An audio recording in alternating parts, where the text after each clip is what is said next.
Greetings YouTube, Joe here with Culination Media, and welcome back to another episode of Pokemon White. This is episode number 46, and in the last episode we explored Route 8, we explored the Moor of Osiris, and we also battled Bianca, but nothing terribly exciting. And in this episode, we're headed out to Opelucid City, so we're going to be doing the Two-Blind Bridge and Route 9. So, on this bridge here, you're going to want to make sure to talk to this lady right here.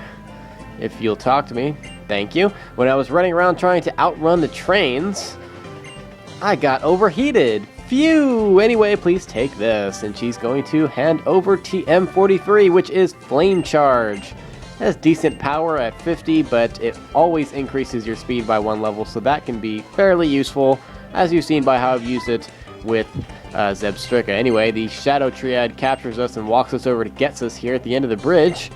And now it's time for quite a emotionally charged conversation. Excellent, it seems that you have obtained the Dark Stone. Yes, I have obtained it. I congratulate you on a job well done. Well, thanks, Getsus. It is my Lord N's thought that the two holders of the legendary Pokemon should put their beliefs on the line and strive to find which is the true hero. We all know it's me, though, right? This is not necessary, however. From his infancy, I provided him with the education required to become the hero of legend. Indeed, he has been so acknowledged by the legendary Pokemon. Such purity of purpose is his.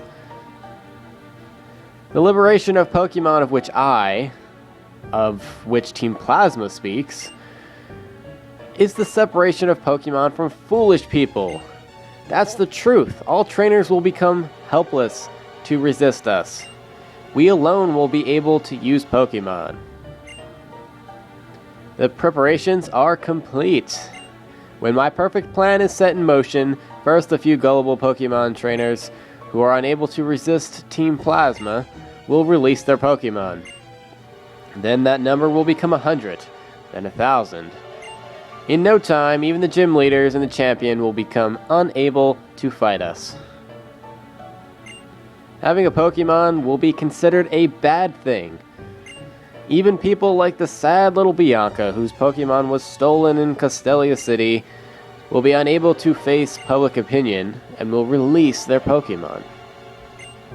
That's the kind of world we'll make. Well, that just sounds horrible, Getsus. You may have the stone, but there's no chance whatsoever that the legendary Pokemon will accept you as the hero. So, if you're not willing to hand over your precious Pokemon, I suggest you search for some courage, because you're going to need it. Wow. And off he goes. And there goes the Shadow Triad as well, so that was interesting. He's trying to get us to not battle N for some reason. Anyway, don't worry about talking to any of the people in there, because none of them give you anything anyway, or even useful information. When you exit the bridge, you get TM56 Fling flung right at you. What I just threw was TM56 Fling. You throw an item to do damage to the target, and the damage changes on what you're throwing. So if you're holding like an iron ball, per se, it does a lot of damage. If you're just throwing a berry at them, it does almost nothing. Anyway, welcome to Route 9. We've got quite a few battles to do here. We can get some items. We can also check out this version's shopping mall, so that's pretty cool. Anyway, this biker starts off with a Crocorock at level 36, and we've seen enough of these to know that Serperior can take it out very easily with just one Leaf Blade, and he does so very nicely, and grows up to level 45 in the process. Next is Scraggy. What is this? Team Plasma? Using all the same Pokemon. Scraggy. Alright, level 36. Fighting a Dark type. I'm going to go for the Aerial Ace because that will be super effective, but Scraggy has pretty good defenses, even though he's unevolved, and my Serperior has pretty bad attack. He's mainly a defensive Pokemon, but anyway, strength after the Aerial Ace takes him out, and we take minimal damage, so that's not too bad. Alright, let's go battle this guy next. Oh, apparently if he wins, I have to give him my Pokemon. That's not very nice. Roughneck Reese. And he also has a Crocorock. This one is at level 36 as well. And since I have Serperior out in the front, this should be easy. Go for a Leaf Blade. And down goes the Crocorock. Cannot put up much of a fight at all. And he has a Garbodor next. So it's a poison type. We need Psychic or Ground, and I don't have anybody that knows a Psychic type move at this point. So I'm going to switch to Seismitoad, and we'll go for a Bulldoze, which will be super effective. Hopefully we won't get poisoned. Nope, not even going to get the chance to poison me because Bulldoze takes him out in one hit. And that's it for that battle. Fairly easy as well. Still using all Team Plasma Pokemon though. I'd like to see this get mixed up a little bit. I'm tired of seeing the same 5 Pokemon because I've been battling Team Plasma so much lately. Alright, let's see here. We've got Archeops and Serperior at level 45. And also Zebstrika is at 45. So half my team still needs to catch up. So we'll switch Seismitoad to the front since they like to use Pokemon that Seismitoad is good on, especially with his Brick Break and Bulldoze. Oh, apparently this is going to be a double battle. Every time I guess that it's a double battle, it's not, and every time I'm not paying attention to it, it is a double battle, so whatever.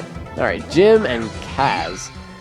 And they're going to send out 2 Scraggies, both at level 37. I've got my Serperior and Seismitoad out. So we're going to go for... Alright, let's go like that. Aerial Ace on Scraggy. And we'll go for a Drain Punch on the other Scraggy. And Drain Punch is super effective, and Seismitoad's attack is much better, so that gets rid of that Scraggy. He goes for a high Jump Kick, which should have done a lot more damage than that, but that's okay. And apparently this emulator does not like double battles because it's all screwed up on the right side there. Oh well. I can deal with it. The second Scraggy goes down, and that's going to be the end of that battle. So that wasn't anything too exciting. Alright, let's battle this guy now. The mall will be to the north, where that sign is, but we'll get to that in a minute. First, let's battle this dude, Biker Zeke. And he's going to send out a Pokemon we have not seen so far, Pawniard. It's a Steel and Dark type, and if you ask me, that's the coolest typing ever. However, it does have a 4x weakness to fighting. We hit it with a Drain Punch, takes it out very easily, and Seismitoad also grows up to level 45 in the process. So that was kind of worth it, I guess. There's vending machines over here if you need lemonade and such. There's also this guy that you can battle, and we might as well do it. Roughneck Chance. Also with a Scraggy at 37. And I've got Seismitoad, so we'll take care of it very easily with Drain Punch and be done with it. Goodbye. We're finally going to get a mix-up in Pokemon that we're fighting when we get to the next town and start having to fight Dragon types. There's not that many in this game, but I'd rather fight the same 3 Dragon types at this point because I'm just tired of Scraggy, Watchdog, Garbodor, Trubbish, that stuff. Just, there's too many of the same. And Krokorok. I don't know if I said that. But if I didn't, include him in there too. Alright, so before we go to the mall, let's put on a Max Repel. By the way, I need to buy more of those, so I'm down to 2 now. There's at least some items in here, I think, or maybe a trainer battle or 2. Down the stairs there, blocked off by that black belt, is the Challenger's Cave, which is something that you can access after the game is over, and it has some pretty awesome wild Pokemon in there that are very strong, as well as some powerful trainers as well. And I'll probably just glance over that later on, but we can't do anything about it right now, so we're going to skip that. I picked up all the items I think that we could grab. I didn't see any more. None of them were really worth going in there at all, but in any case, you can catch Pawniard in the grass there if you're looking to add one to your team. It doesn't evolve until like level 52, something like that. So, yeah, be prepared to like be in the middle of the Elite Four when it evolves. Alright, so we finally found this version's shopping mall. It only takes until after you have 7 badges until you can access it, which is a lot later than in other games, but let's see what we can buy. I don't have a lot of money. We've got about 82,000, which really isn't that much in the Pokemon world, considering most items are at least like $200 a piece. So, bought a bunch of Max Repels there because I don't know what my life would be like without them. Get out of my way, lady. And there's nothing really in here for us, except this room, this mountain of cardboard. They're all full of electronics we can't sell anymore. They're just going to waste. And this is actually where you can change Rotom forms. So keep that in mind. If you ever decide to trade a Rotom over. Anyway, if you talk to this guy right here, he'll actually battle you. There are a couple of battles in here. And you want to battle them because they're mostly rich people that will pay you a lot of money. So you can put that towards items. This guy has a Leopard at level 36. Another Pokemon I'm tired of seeing. Ice Beam takes it out. Goodbye. That's why I'm looking forward to maybe doing Black and White 2 on my channel eventually. Or just any other Pokemon game because there's just, I don't know. I need more variety than what this game is giving me, because I've just been complaining about it like the last 10 episodes or something. The TMs you can buy here are Hyper Beam and Giga Impact, although they are very expensive, so you might not be able to afford that at this point, but you might want to come back eventually, because there's some pretty good moves. Nothing of interest in that little shop there. Let's see what this guy has to say. Playing hide and seek would be fun.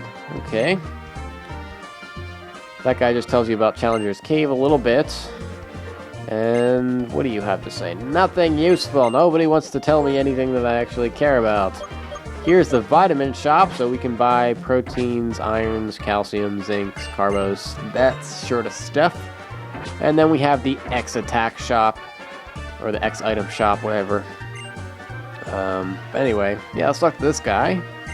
And if you say yes to knowing about what a Thunderstone is, he will give you a Thunderstone, which will evolve electric, as he mentions, if you happen to capture and evolve a Tynamo from the Chargestone Cave, which I was actually thinking about doing when I started this game, but I ended up opting to go for Zebstrika instead, because it was something different. Anywho, alright, we've got another battle here, this time with a waiter. And he starts off with a Minccino at level 36. Ice Beam takes care of that normal type fairly easily. And now Lampent, and that's a fresh Pokemon. It's a Ghost and Fire type. And we're going to send out its evolved form, Chandelure, to take care of it.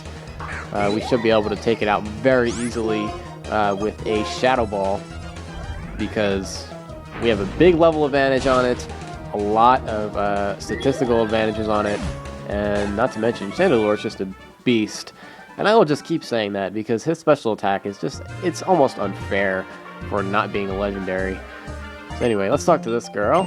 Apparently she's going to battle us, so it's a good thing I came up here because I could use some more experience and money. She only has one Pokemon, Lady Isabelle, and she has a Stoutland at level 36.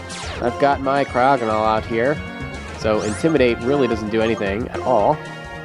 We'll go for an Ice Beam and see where that gets us, and that doesn't quite take it out, and he gets a Crunch off. That does a lot of damage, partially because Cryogonal's defense is just so painfully low.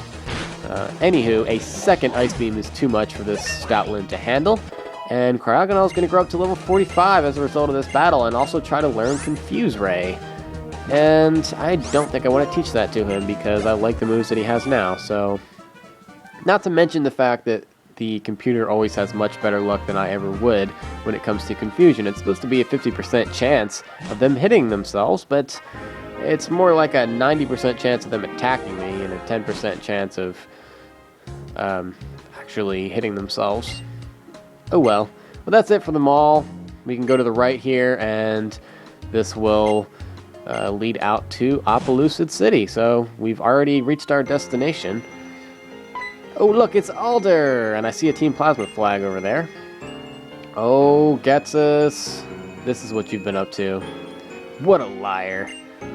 Desperately trying to con everyone with his speech. Alder really just does not like this guy at all. That's correct! Our Lord N has combined his power with the legendary Dragon-type Pokemon and intends to create a new world. We herald the return of the hero of Unova, founder of this region. Hero? Dragon? Legend? What? Everybody's so confused. Pokemon are different from people. They are living beings who contain unknown potential. I hate the way he paces around. It's annoying. They are living beings from whom we humans have much to learn. They are beings whose greatness we should acknowledge. Beings who should be freed from our oppression. Freed? Pokemon. That's funny. We, Team Plasma, invite you to join us. We all want to create a new world where people and Pokemon are both free. Well, that just sounds like a awesome world. Ladies and gentlemen, I ask you now, please, release your Pokemon. And so I end my plea to you today. Thank you one and all for your attention. Alright, well that was very unconvincing, I have to say. Well, off they go. Is it true? Have we been making Pokemon suffer? Maybe we should release our Pokemon like Team Plasma says. No way, without Pokemon I'll be lonely and sad. Well, we wouldn't want that. What was that about? That speech was off the charts strange. Oh, look, it's Iris. We've seen her before. The cooperation of people and Pokemon is how Unova came to exist to begin with. If a Pokemon really didn't want anything to do with humans, it would simply leave. Capturing a Pokemon in a Pokeball doesn't mean you've captured its heart. Let's go, Color Nation. Alright, let's go talk to these guys. It's been a while, Iris and Drayden. Oh, Mr. Alder, and the guy who helped me out that time. What's wrong? What does the wandering champion who left the Pokemon League need from us? Briefly, my request is this. Tell us about the legendary Dragon-type Pokemon. Are you talking about Reshiram or Zekrom? What's the sudden interest? Moments ago, a troublemaker known as Getsus was here. Yeah, I know, we were here, Drayden. Did you not see us? You didn't see Alder's bright red/orange hair in the background? That trainer called N apparently told Color Nation here to search for the other Dragon-type Pokemon. Let me check that I have this straight. This N, or what have you, presumes to set the two Dragon-type Pokemon against each other in battle to test his convictions? That's precisely what he's doing. Oh no, the Dragon-type Pokemon get along so well. That's right, Iris. The ones who make Pokemon battle are the trainers. And it's so the trainers and the Pokemon can get to know each other better. I'm going to the Pokemon League. No, I guess in this case I should say I'm returning to the Pokemon League. Not that you ever are there or anything. Of course I'll defeat N. I'll teach him about the beauty of this world where Pokemon and trainers live together in harmony. Also, Color Nation, I'll await your arrival. Once you've obtained the Opelucid badge, come to the League. The Opelucid gym leader is tough. Take care. So, I guess off he goes. Farewell, I'm counting on you, Drayden and Iris. Bye, Alder. Aw, he's gone. Is he okay? He looks kind of scary. Don't worry, Iris. He's the strongest trainer in all of Unova. Well, Color Nation, is it? Come to my home. As Alder asks, I'll tell you everything I can about the legendary Dragon-type Pokemon. Iris Child, please show the way. And, yeah, here we go. You bet. If it's Opelucid City, I can take you there. As for the story of Reshiram and Zekrom, we'll tell you all we know about it this way. So she's going to take us to their house, which is over here. And I'm just blatantly not going to follow at this point. We're actually going to save that for the next episode. I'm going to get myself all healed up here and see what else is in this Pokemon Center, but I guess not much. And in the next episode, we'll talk to Drayden and Iris, and then we will waste no time in going to challenge their gym, which should take a while because it is the final gym of this region, so it should be a little bit more difficult than the others. But anyway, that's it for this episode, guys. Thank you very much for watching, and please stay tuned for episode number 47. Game on!